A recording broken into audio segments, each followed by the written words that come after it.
Sarina Wiegman is turning England into ruthless title contenders. Louise Taylor. Sarina Wiegman seems fond of repeating two words in particular: ruthless and execution. England's manager invariably studs sentences with those favourites as she urges her players to display increased attacking incision, but neither characteristic is exactly alien to a woman rarely prone to dithering indecision, let alone sentimentality. Wiegman's ice-cool clarity of thought under pressure persuaded her to ignore some emotionally compelling reasons for including England's former captain Steph Houghton in her 23-strong Euro 2022 squad. In the course of an apparently difficult conversation on Wednesday, Phil Neville's successor told the 34-year-old Manchester City centre-half her recovery from an Achilles tendon injury was not sufficiently advanced to justify inclusion in that elite group, and she had failed to make the final cut. "The girls are feeling the pain Steph will be feeling," said Lee Williamson, England's new captain before kick-off against Belgium at Molineux. "We share it." At only 25, Williamson is a young captain, but her maturity, articulacy and sheer emotional intelligence suggest Wiegman has picked a worthy successor to Houghton.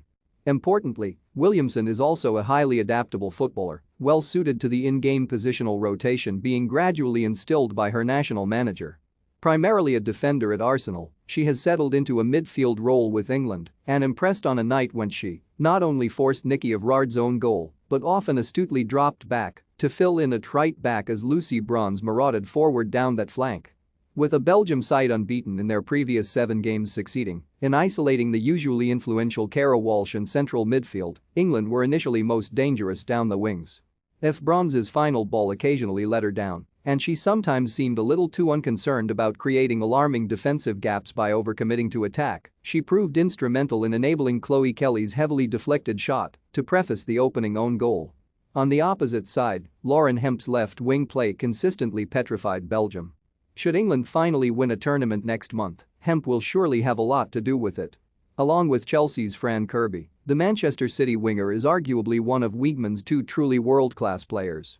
Kirby has been sidelined for months with a fatigue-related illness, but she is finally fit again, and her importance is such that an attacking playmaker who joins the dots between the front line and midfield was always going to be given the benefit of the doubt by even the hardest-headed manager.